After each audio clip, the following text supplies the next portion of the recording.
na naman ang inyong vlogger's friend Kitrolye, and for today's video, it's another grocery haul day. So, nandito kami sa SM Masinag. Come, hi! Lupi, come!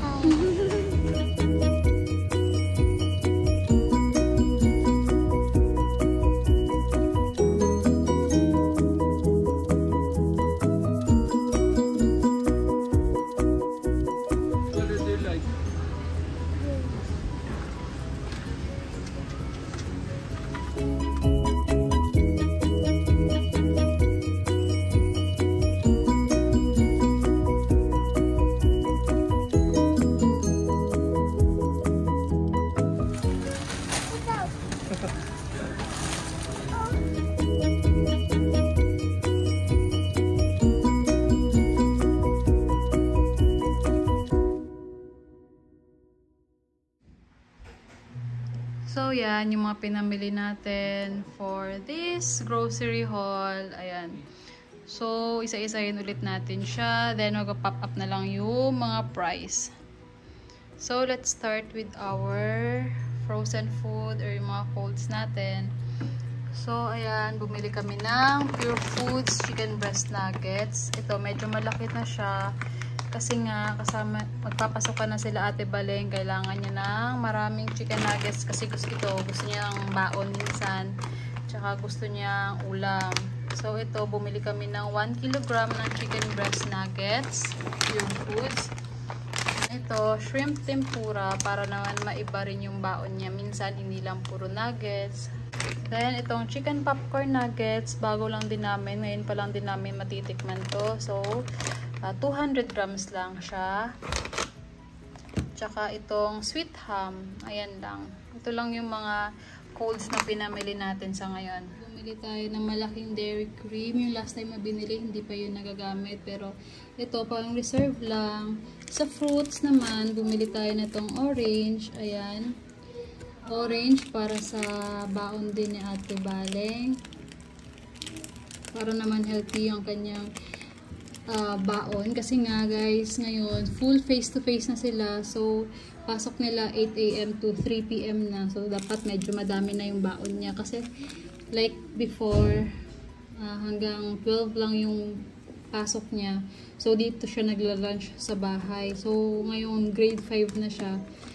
Ayun, wala siyang choice kundi dun sa school. Kaya medyo dadamihan na natin yung mga papabaon natin sa kanya. Then, ito rin, grapes. Ayan, para din to sa baon ni Baleng. Kasi magi-start na sila next week. August 30 yata yung school, yung opening nila. So, ayan, medyo nag-reserve na tayo ng mga food. Kaya rin medyo napadami yung mga binili natin ngayon. Kasi more on mga baon ni Baleng to. Sa baon niya mapupunta. Tsaka syempre yung mga merienda nila dito sa bahay. So, for the snacks, meron tayong Lay's Wavy Cheese. Corn beets corn snack na mixed nuts, pick a ultimate cheddar snack mix, a waffle, ayan, isang mga peraso, tig-isa lang, wishy prawn crackers, ayan, isang cheesy extra hot ghost pepper flavor, 2 peraso, ayan, itong pillows, ayan, para sa baon ni Ate Baleng yan, 1 peraso lang. Tortillos, 2 piraso na maliit. Cheese flavored corn snacks. Then, ito naman, barbecue flavored na tortillos, 2 piraso din. Itong knickknacks. Ito, para din sa baon ni Ate Baleng to. Sa baon niya rin ito mapupunta, 3 piraso lang. So, hindi ko alam kung sinong kumuha na ito kanina. Butter cookies biscuits. Hindi ko alam bakit mayroong ganito. Kaya kailangan talaga bago mag-check out, sine-check ko yung mga cart. Kaya lang minsan hindi ko na nasi-check. Kaya ayan, hindi ko alam kung ano-ano yung mga nasi-check out. Then, itong clover chips na cheesier corn snacks, 1 piraso. Then, meron tayo ditong spicy seafood curls. Ayan, malamang yan. Yung 2 mag-ama na naman ang kumuha niyan. Then, itong cheese curls na 5 pieces naman. Ayan, para yan sa baon ni Ate Baleng.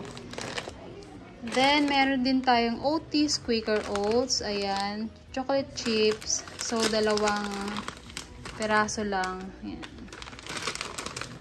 And itong Great Taste White Caramel para naman kay Ate Mitch.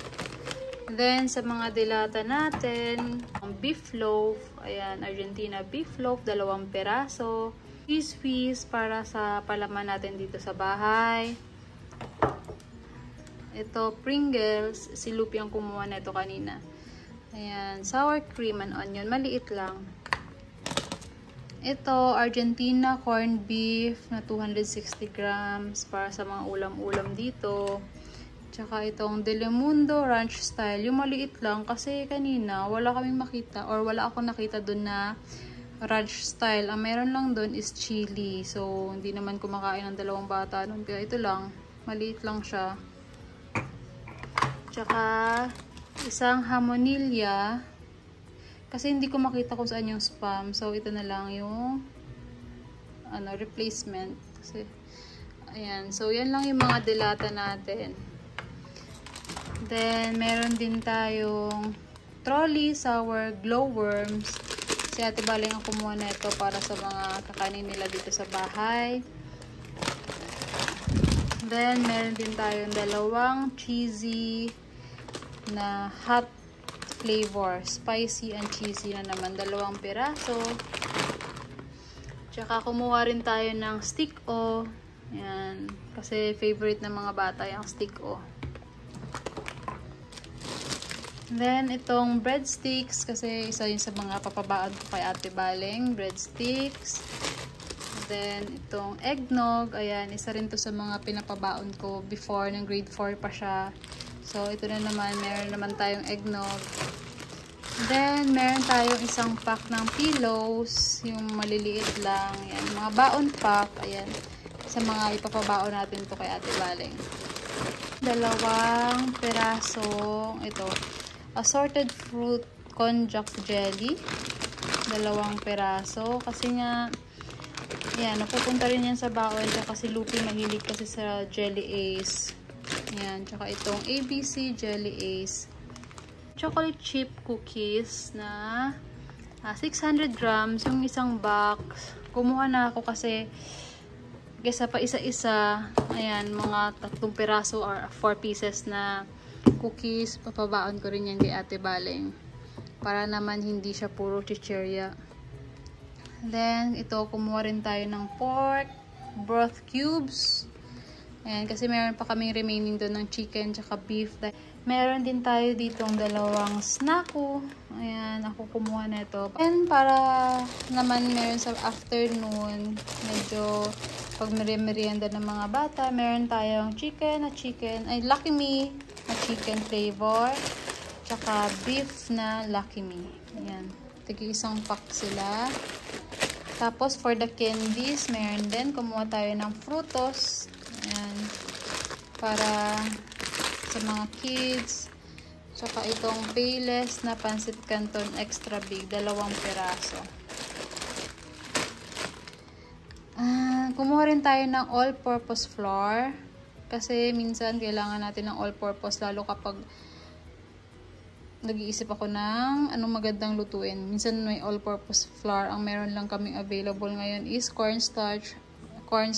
So, ito. Napabili ako nito. Medyo maliit lang. Then, meron din tayo. Ito, bumili ako ng mga cup noodles para kay Ate Baleng. Para meron kapag siguro good for 1 month na to. Yung 5 to. Kasi, hindi naman pwedeng everyday siya magbaon ng tawag doon, ng cup noodles. So, ito, kumuha siya. Siguro once a week, pwede ko siyang pabaunan neto. Kasi nga hanggang 3 PM na yung pasok niya. So, kailangan niya talagang maraming kainin. 2 Lucky Me na beef. Yan, siya naman ang kumuha niyan. Tsaka itong cup noodles na seafood. Sa akin to, babaunin ko to tomorrow kasi duty ako. Tapos itong malaki na super meal, kinuha ni Ate Baleng kasi sabi niya share daw sila ng friend niya na si Iza. So ayan, share daw sila ng friend niya siguro one of these days or next month, since halos September na rin naman ang pasukan nila. Ayan, pabaunan ko siya neto para share sila ng classmate niya. Tsaka itong cheesy seafood flavor. Yan, yan, yung mga cup noodles na pwede kong ipabaon kay Baleng for the whole month of September na. Then, kumuha rin si PJ ng dalawang Sprite para sa mga lulutuin niya. Yan. Itong Vitasoy original na milk drink. Kasi sabi ko kay Baleng, magbaon siya ng mga ganito para healthy. Kaya lang, ayaw daw niya. Pero yan, ipapatry ko sa kanya. Baka magustuhan niya. Then, bumili rin tayo ng Moby chocolate drink. Yan. Kay Lupi naman yan. Then, itong Dutch meal. Dutch meal na mga maliliit na saver pack. Ayan, na 4 pieces sa isang pack. Si Ate Baleng ang kumuha niyan kasi minsan daw umiinom naman siya niyan. Then, meron din tayong Milo. Yan, para sa baon niya. Kasi itong grocery na to is good for 15 days. Zesto mango juice drink para kay Daddy. Siya naman ang mahilig mag-zesto. Yung Minute Maid na apple juice drink para yan kay Ate Baleng. Baon niya yan. Kasama ko yan sa mga baon niya. Alaska fresh milk. Yan, para meron akong milk. Bumili rin tayo ng elbow macaroni. Yung last time na binili, hindi ko pa naluluto. Kasi wala pa akong time, pero since naka-leave naman ako this week, ayan, magluluto na ako ng sopas. Then, bumili rin tayo na itong 1 liter na palm oil. Meron tayong rasyon, meron tayong nakuwang oil galing sa kay Pudra Bells, pero medyo kulang yun kasi more on prito-prito tayo. So, ito, napabili ako ng isa pang 1 liter. Then, meron din tayong Mang Tomas kasi magluluto daw si PJ ng natawag doon yung kapag tatapos na yung lechon paksiw, ayan. And large na trash bag, 10 pieces, kailangan natin yan. Then, ito pala, kinuha ni Ate Baleng mogu-mogu para daw sa kanyang baon or ewan ko, iinumin niya yan siguro tomorrow kahit hindi pa nag-i-start yung school, so ubos na rin yan. Tsaka dalawang Smart C, ayan, yung mga inumin nila. Then, bumili tayo ng 30 pieces na small na eggs kasi duty ako tomorrow, so wala akong time mamalengke muna para bumili ng mga itlog since wala na kami masyadong itlog dyan. So, ito napabili ako. First time namin bumili actually ng ganito karami. Usually, ang binibili lang namin sa grocery is half-half lang. Kasi nga, sa palengke talaga kami bumibili. So, ayan, napabili na lang din ako kasi wala na akong time bumili. Then, meron din tayong Chucky na baon pack. Ayan. So, 6 to. Ayan, para sa mga bata. Then, ayan, tapos na yung mga food items natin. Punta naman tayo sa non-food. So, sa non-food, ito kasama dito yung ibang namili kami kanina. Kasama dito yung tumutunog yung washing machine. So, kasama dito yung mga kailangan ni Ate Baleng sa kanyang hygiene kit. So, bumili ako ng 2 pirasong suklay. Yung isa mapupunta sa hygiene kit niya. Yung isa gagamitin dito sa bahay. Toothbrush, kasi pinapadala sila ng toothbrush para sa hygiene kit. Ayan, 2 pieces. Yung isa dito sa bahay, yung isa sa hygiene kit niya. Nitong cream silk na conditioner para sa akin. Nito, bumili ako netong baonan. Food Keeper. Ayan, 100 pesos lang. So, meron na siyang 1, 2, 3, 4 na peraso. Kasi, kapag hindi ka siya dun sa lunchbox na binili natin kay Ate Baleng, ito, isama ko to. Bumili rin tayo ng scrub brush para sa CR. Bumili rin tayo na itong cotton, 50, na cotton balls, 50. Yan. Ito, Sanicare cleansing wipes. Bumili rin tayo para sa hygiene kit ni Ate Baleng. Kaya lang, hindi ko napansin. Ang dami ko palang nabili. Oh my God. Ito, itong baby wipes ng SM, tsaka itong Sanicare na 80 pieces. So, hindi ko alam bakit tatlo-tatlo itong nandito. Yan ang sinasabi ko. Kapag hindi mo nababantayan yung cart, kung ano-ano yung nahuhulog ng mga bata. So, yan. 3 baby cleansing wipes. Hindi ko alam kung anong gagawin ko dyan since isa lang naman ang kailangan sa hygiene kit ni Baleng. Then, ito, nag-request si Ate Baleng na need daw niya tong sticky notes. Ayan. So, ayan. Kumuha siya kanina. Then, meron din tayong Charmy na panty liner. Meron din tayong Safeguard na 3 pieces. Ayan. Medyo mas malaki to dun compare sa binili natin nung una. Juicy Cologne para sa hygiene kit ni Ate Baleng. Powder. Ayan. Then, pumili rin tayo ng alcohol. Kasama to sa hygiene kit ko. Gyne-Pro. Ito lang kasi nakita ko dun kaninang feminine wash. So, ito yung nabili ko. Gyne-Pro.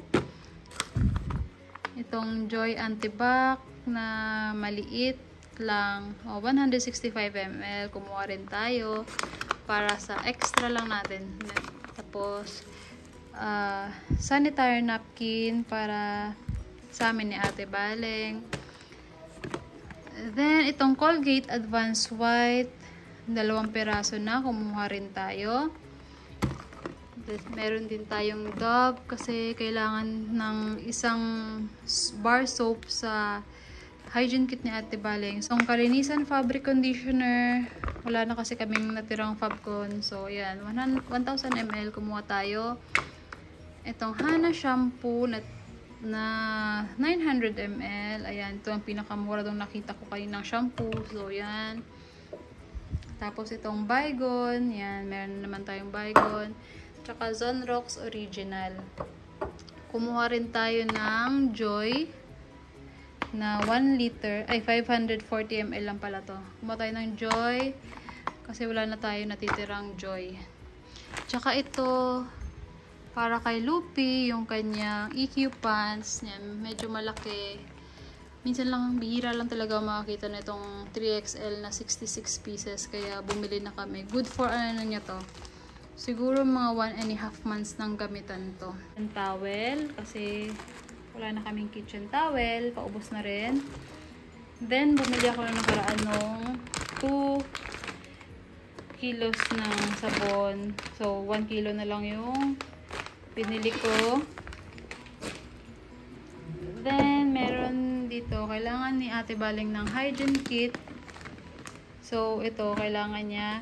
Wala kaming nakitang hindi buy one take one. So, ito. Nagpabili na lang din kami. 5 liters na mega box. Kailangan kasi may hawakan. So, ayan. Buy one, take one. Ayan yung price niya. Tsaka ito, bumili na rin kami nito kasi para sa CR, pag naghuhugas ng kamay si Lupi, kailangan niyang tumayo sa upuan. So, ayan. Bumili kami nito para hindi siya madulas-dulas. So, ayan lang guys, yung mga napamili natin. Ayan, nagulo na siya. Ayan lang. So, i-post ko na lang. Nakapost naman yung mga price. So, ang total natin for this grocery haul ay tsan-tararan!